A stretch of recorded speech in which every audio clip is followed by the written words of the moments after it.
Hey everyone, it's been a while, huh? Well, maybe not. I did post a review like 2 weeks ago. Toy Story 4 if you haven't seen it. But it has been a while since I've done an actual update video like this. I think the last time was like last year, like early last year in February. So we're overdue. Especially with the news. We'll be talking about a lot in this video, but the first thing I have to say is thank you. For those of you who have been following along on my community posts or on my live streams, you know that I've been dealing with a dental emergency since the end of September, and with your help, it has made it financially survivable. I don't want to go into exactly what I had to get done because the details are gross, but if you've ever seen me on camera, you've noticed that my front two teeth were chipped, and they had been for like a long time, like a decade. Come September this year, and the problem gets much worse. To be as graphic as I'm willing to get, a piece of one of the teeth literally fell out. And if I didn't get things done as soon as possible, the dentist said it would be much worse and much more expensive, even though what I went through wasn't what I'd call cheap at all. I did try to take pictures to just show, but there was no way I could like flash my teeth without it looking weird or creepy.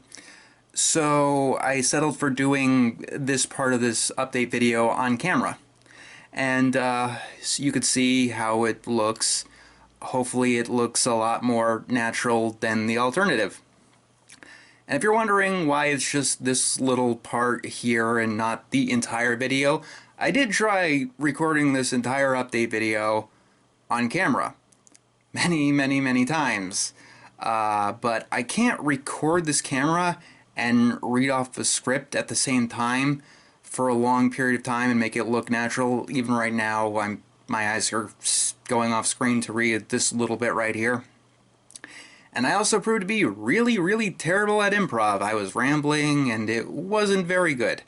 So I hope that you understand, and this is what my teeth look like now. So let's go over all of the other update stuff too. And if you're wondering, this isn't the thank you video. This is an update video. I want to do a real thank you video, like an actual project that's going to take actual effort. I have a few ideas, but I want to run them by you first. They might be a little bit weird and silly, and I don't know if that's what you guys are looking for. Like, because this was the dentist thing, the first place my mind went to was every episode of Glenn Martin DDS reviewed. In like one video, not a High Guardian Spice series thing. Something like an LS Mark video. And if you don't know what Glenn Martin DDS is, it was a claymation Nickelodeon cartoon about a dentist. I reviewed an episode back in 2015 and no one has talked about it since. But if you guys really want that, I'm willing to oblige. Leave a comment below, or if you have a better idea. I'll probably be making a live stream and we'll spitball something. Whatever the decision is, I am hoping to get the thank you video done in January. Because this next couple of months is going to be pretty packed, hopefully. And I suppose that should get me to the next part of this video. Things have been sparse here. Way too sparse. And I really do want to apologize. I thought that I'd have a lot more time than I did all across not just these past couple of months, but throughout the entire year. The Rebecca investigations took a lot of time and a lot of recovery, and even CN Real is taking a lot more time than I thought it would. And then this dentist stuff happened. There were about 4 appointments, and after each one, I couldn't really work for various reasons. Time just seemed to slip through my fingers. I got sick more times than I care to admit. And, well, it's November. Something that I think I've made known before, but I haven't said in quite some time, is that I personally suffer from seasonal affective disorder, also known as winter depression. And to tell you the blunt truth, it has been kicking my ass this year. I'm not entirely sure what's so different about this year compared to the last. I have a few theories, but in the past few years, I did become rather good at dealing with winter depression. What I found worked for me personally was to keep myself busy, just like constantly working on any kind of project. For what we say about Nick Orama, doing that project was invaluable to me personally, because it was the first year since my freshman year in high school that I really didn't feel the depression, because I was working on that constantly, filling every spare moment with something of that regard.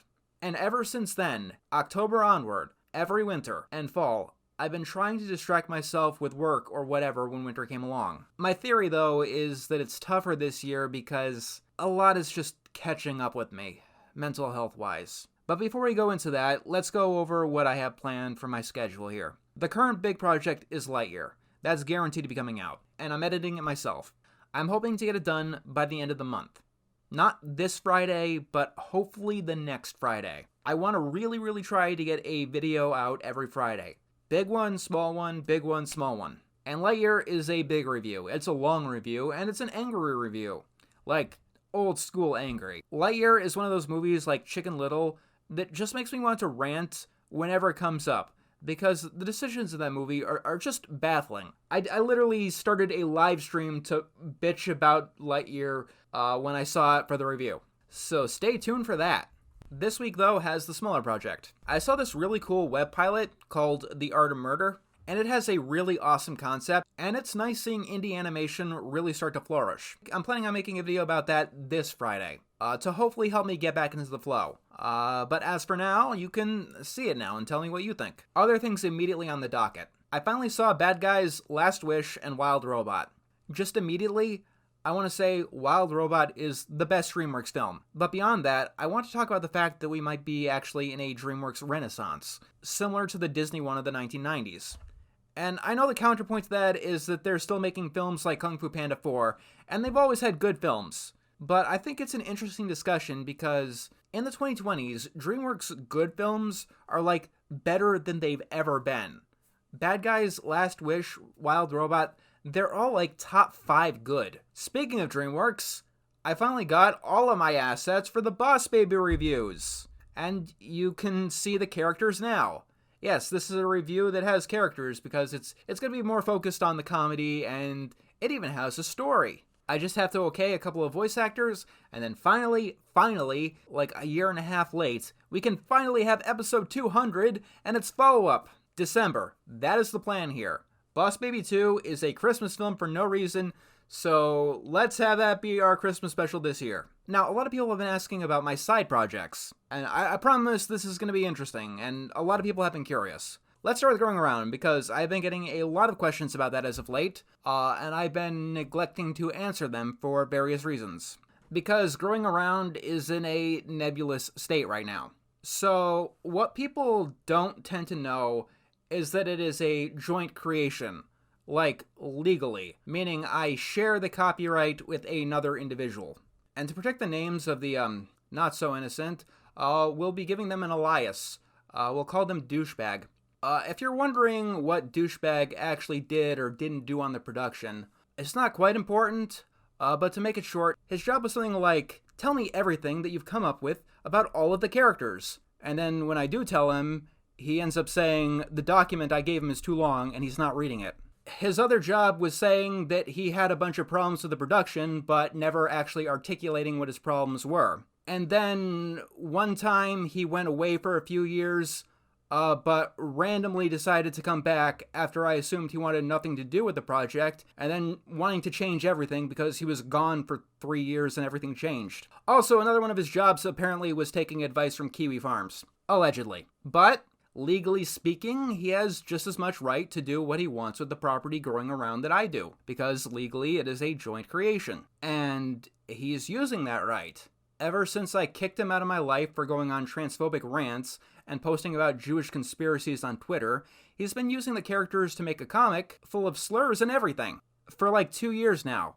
Specifically to spite me. Because I'm the autist here. So I decided to step back from Growing Around and not work on it anymore. But I have been coincidentally working on another series about a world where kids are in control that has absolutely no relation to Growing Around, legally. While it is on the back burner at the moment, I do think that it has potential, especially because I have legal sole ownership over this one. And this one takes place in Las Vegas. Dropping all pretense and all sarcasm. At this stage in my life, I have been hit with a lot of regrets for many of my past decisions. And I think that has been the main fuel for my depression this winter. In the past couple of months, everything has come back to me, mentally.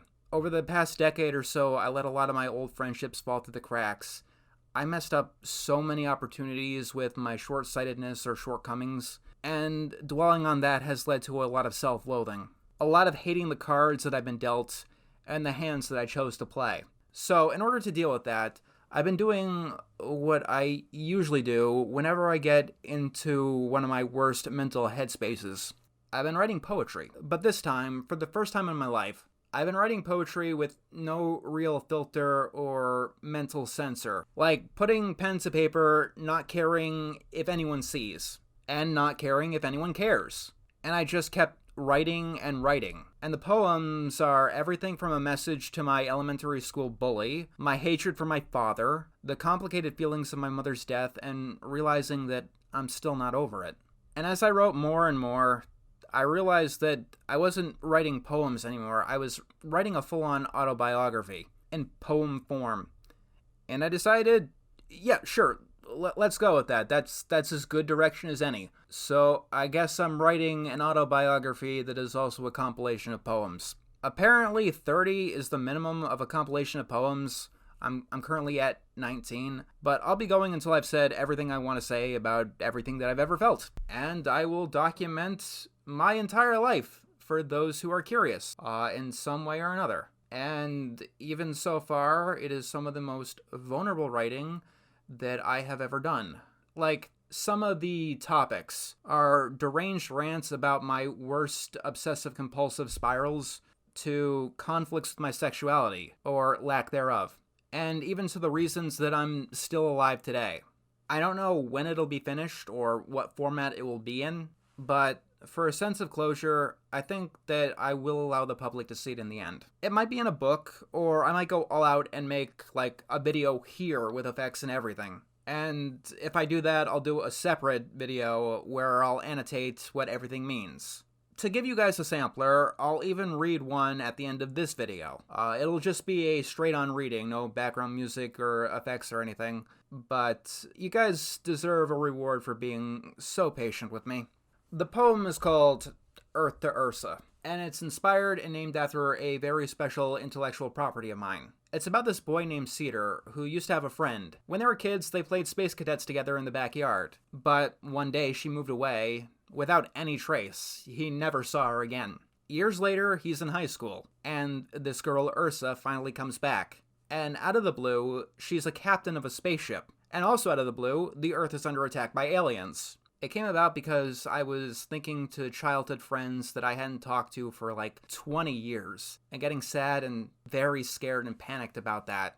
Like, even the fact that I can say that something happened 20 years ago in my life, that scares the shit out of me. I've also been writing a book called Forgotten Nightmares. It's about a world where all of those monsters that you feared as a kid are actually alive, and they're out for blood. Luckily, some kids do have special powers which they can use to fight back the darkness. But if they should fail, they don't just die. The people in their life will forget that they ever existed at all. It's inspired a lot by the old Goosebumps books of the 1990s. There's a good foreboding mystery within it. The first draft of the book is completely done, and I'm hoping to get the final draft done by Halloween of next year because it is a very Halloween book. At this point, I don't know what I can pull off, but I am going to try my damnedest to pull everything off because at this point, I don't have much else to do, and I have quite the mental stew that has been simmering for far too long, and I just need to get the lead out. Anyway, the poem. Earth to Ursa. Earth to Ursa, up there so far. I'm still here breathing in the earthbound air, looking up to the North Star, wondering if you're still up there. Are you staring out the window glass? Are we looking at the same setting sun as another earthbound day comes to pass? Thinking back to when our lives had barely begun.